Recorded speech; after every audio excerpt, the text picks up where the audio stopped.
100. This is my 26th year, Michelle. Right? So we're going to talk about SAMR today and what it looks like in District 100. I'm going to be talking a lot at you, and I wish it was a little bit different, but I need to make sure that everyone's on the same page and everyone is getting the same information, especially the people who weren't here last year when we started this.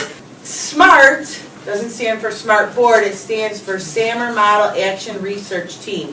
We were asked by Apple to be one of 19 school districts in the United States to do action research with their support.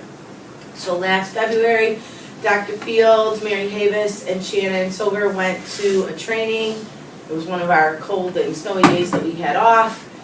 And they learned about what does it look like to do action research in a one-to-one district, or an Apple Distinguished program, I guess is actually what they did. So then they came back and asked the coaches to help with the implementation, and the goal of the action research is to, let me think now. Those research questions are always, remember from graduate school, always big and overarching. To look at how SAMR as a common language impacts teaching and learning and the overall school experience, I believe is what it says. So the goal, we have PBIS in our district, and everybody knows what a major, what a minor is, what Swiss is, how we, the B statements, all those things, and so it's everyone knows that. So that's what we're looking for here with SAMR, is to use for that to become embedded in the culture of the district, and everyone knows what it is that we're talking about. And someone asked me last year when we first started this, well, does that mean we're getting rid of Common Core, we're doing something else now? No, absolutely not. Common Core is the backbone, and we will use that to guide the teaching and learning to meet the standards, and how do we assess students, how do we set up our objectives. SAMR is a reflective tool to be used on top of that to help integrate the technology, right? Because we feel that the one-to-one is what makes, gives us the ability to truly differentiate our instruction. And so using the technology to help us get to the top level of SAMR can only benefit the students. So in order to do the action research, we've involved teachers, admin, students, and parents. We surveyed all the 4 stakeholders last spring, and we will be sending out a survey again next Wednesday morning. And we're asking again, it'll be another 2-week window, so it'll take us all the way up to Thanksgiving break. And we are asking that teachers, students, so we'll be asking you to take that with your students again. Teachers, students, pushing it out to parents, and then the administrators take it as well.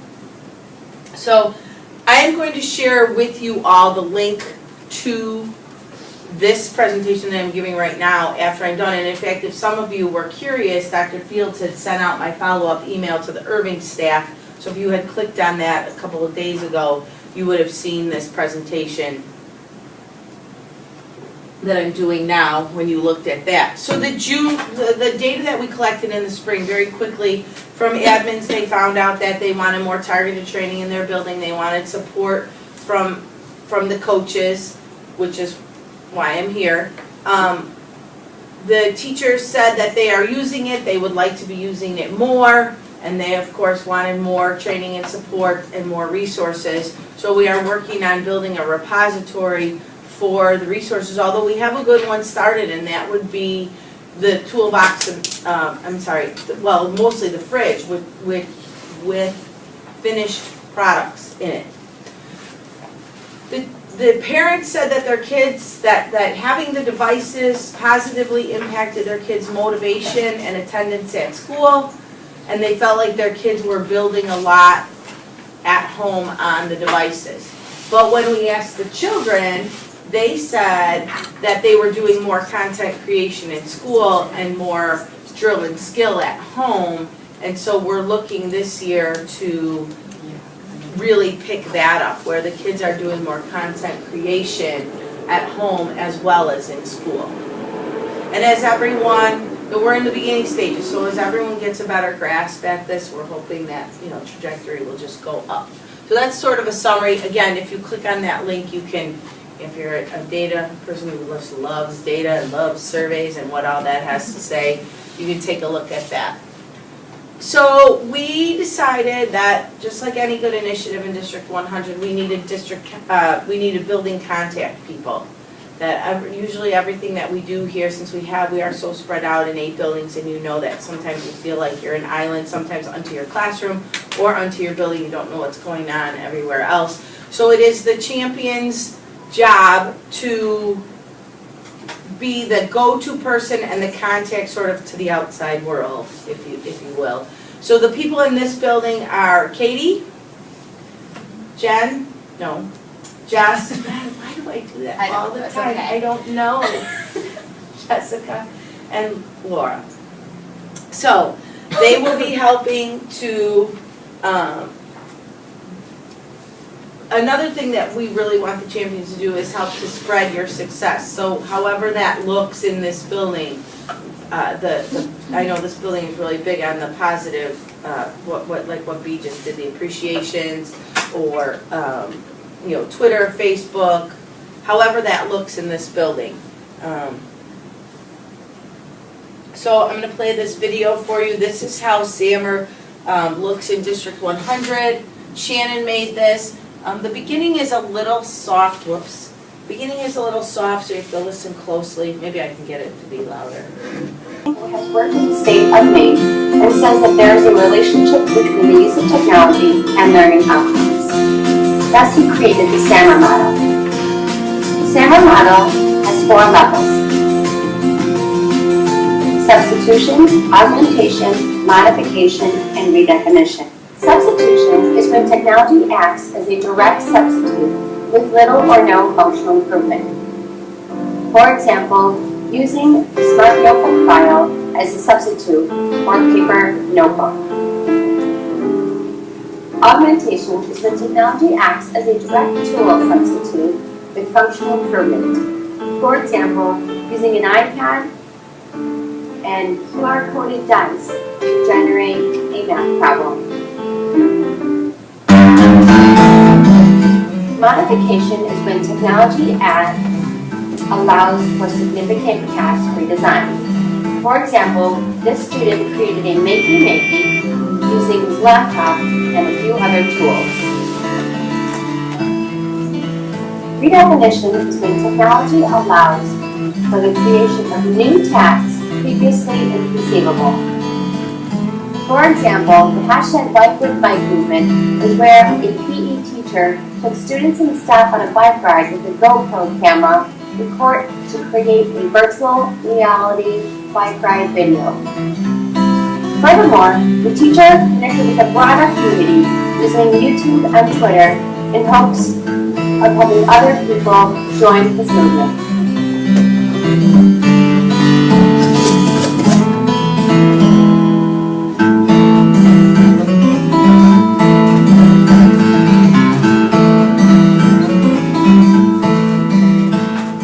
New at this.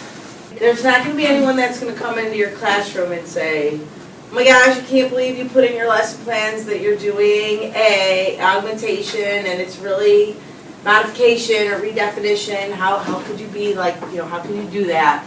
No, that's not what's going to happen. There are no SAMR police. We really want you to just start talking about it in your team meetings or with your partner or at a building meeting. That's the only way we're going to get better at this, is if you just start, bring up a lesson. Talk about where you think it is. And then the next thing would be, and so we had this guy, Dan Schmidt, in here when we first went one-to-one. He was an Apple cert, he came in from Apple from Apple to train us. And people kept saying, oh, we can't do this, oh, this is so hard, oh, I don't know how I'm ever going to get there. And he said, look, you need to honor where you are, so it's okay to be where you are, honor where you are, and make a goal to get to the next level. And what you need to ask yourself, or what you need to ask your teammates, is what technology tool is appropriate for me to add to this lesson or this unit to do that, to get up to the next level. That's all we're asking you to do, is just start having these conversations about this. And I should have probably said before that, is that don't use technology for technology's sake. We've never done that here. There is no, another thing that we talked about as a team is, Shannon had that. So substitution is the biggest at the bottom and has the, pretty much the biggest space in the triangle, because you are going to be at substitution most of the time. It's just, augmentation. In order to do a research project, the kids have to just look things up on the internet. That's substitution. That's okay. Your end goal is to have them share it out with a TouchCast or something like that. That's going to get you above the line. That's your ultimate objective, your ultimate goal, part of what you're going to assess at the end. But you have to start somewhere. So that substitution is going to be the most, and then augmentation a little less of the time, modification and redefinition. And they're going to build on each other. And I was in a classroom last year, and it took us about 6 or 7 weeks with first graders to get up to a redefinition project. There were a lot of moving parts there. And so we never said like, you should be on substitution 80% of the time, augmentation 5% of the time, modification 2% of the time, and redefinition 1% of the time. There is none of that. So don't feel that kind of pressure either. And so the big thing is, and it took us a long time to formulate this statement, so I put it in blue and I'm going to read it exactly as it is. We use it because we want kids to show their thinking and demonstrate their understanding through the differentiation we are afforded with the technology that we have. Right? My big push this year, and the coach's big push this year, is to find apps for kids to demonstrate their thinking and understanding. Not just drill and skill like IXL. And we have to do that, but we want to get to that higher level, and using those apps for thinking that demonstrate their thinking and understanding are what are going to get you above the line. And also, that's another thing. We just want you to get above the line. A lot of times there's a lot of, even with us, well, what makes that redefinition? And what's the difference between modification and redefinition? Where's that fine line? It's okay, don't get caught up in that little minutia there. Just, integrating more technology is going to help the kids demonstrate their thinking and understanding. So we're asking you again to share what you're doing. Again, Google+, we all have access to Google+.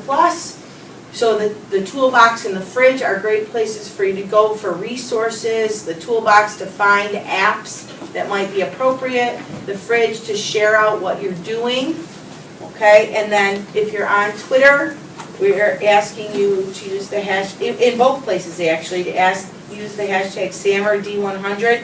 If you're posting it on Twitter, it would be great for you to put the level, like augmentation, and then SAMR-D100. If you don't have room for both, then SAMR-D100. Sometimes 140 characters just doesn't seem to be enough. If you tag me, if you take a picture of the kids doing it or working in the app, and you tag me or the district in the photo, then I will be sure to respond to you and possibly retweet it if I haven't met my retweet limit for the day. I've been told I retweet too much, but I get so excited because I think everyone's doing such cool things. Not for my personal account, but I do the district social media, if you didn't know. So again, just to keep the conversation going, to get people to see examples. In one of the other buildings, someone said, well, that's just one more thing for me to do. And and can I go to other schools and see what teachers are doing. I encourage you in your building to go see, talk with your peers, to go see them during your plan time if they are agreeable. We are asking 300 staff members to do this. Probably traveling between buildings is not as feasible, but that's up to your building level administrator. If you are a new teacher, you have the benefit of being in the mentor program, so that's something that you can look for or ask for when you're going to observe someone else. And can I just add that if you want to make it happen, we will make it happen. Okay, So, great. If you want to make it happen, we'll make it happen. And if you're looking for some example classrooms at your grade level or around your grade level, I can help you with that as well. This is just an example of Jenny Lahotsky, one of the other instructional coaches, sharing out something that was done, and this was actually next door. It is a substitution level project, and that was one of the reasons we also chose just to share this as an example, is because it's okay to be at substitution, but you know that, and so that's where we're starting. If you just Google SAMR, this is what you're going to find, right? And again, we're just trying to get above the line where tech is allowing for significant task redesign. And I just want you to remember that about 20 years ago, QR codes, I would consider QR codes now, and Shannon had it in the video, depending on your objective, augmentation, possibly modification. But 20 years ago, it redesigned the way that an auto parts place inventoried their whole inventory, or the way they did their inventory, because it was brand new technology, right? So you have to think about that as well. It was a huge aha moment for me, is that redefinition is sort of this moving target. We're in the information age. Things, as you know, technology is changing so fast. What was redefinition 20 years ago is now augmentation, again, depending on your objective now. So just know that, again, we're always just trying to move along that continuum. It's a continuum. You're just trying to move along that continuum. So what we're going to do now is, let me just, let me go over this, and then I'm doing really good on time too. So the challenge is going to be that sometime in the month of November, we would love for you to share out to the fridge or on Twitter. Again, label it. Pictures are encouraged, but are totally optional. And you should always be thinking, what tech tool could I add to this lesson to move it up one more level on the SAMR ladder? So that's the challenge that I'm leaving you with. We would love for as many of you that feel comfortable to participate in that. And then what we're going to do now is I'm going to pass out the SAMR cards at your desks, at your tables. Susan, you want to go with them or swing around. And there are 5 cards, and basically they're the top one is a direction card. Shannon made these before she left, and they are just 4 levels on SAMR. Please put them in order. And this presentation, just real quick, has a lot of resources in it, and I put this in here. Whoa, sorry, jeez. I put this in here because people were like, I don't even know where to start. I'm not crazy about these things. I'm really not. Because again, it goes back to your objective and what you're assessing. But if you need a jumping off point, perhaps this is something you'll want to take a look at. And the coaches are here to help you, and so are that's it. The coaches are here to help you, and so are your champions. Please use us, email us, feel free to contact us, and we'll do our best to get you what you need. Thank you for your time. I appreciate it.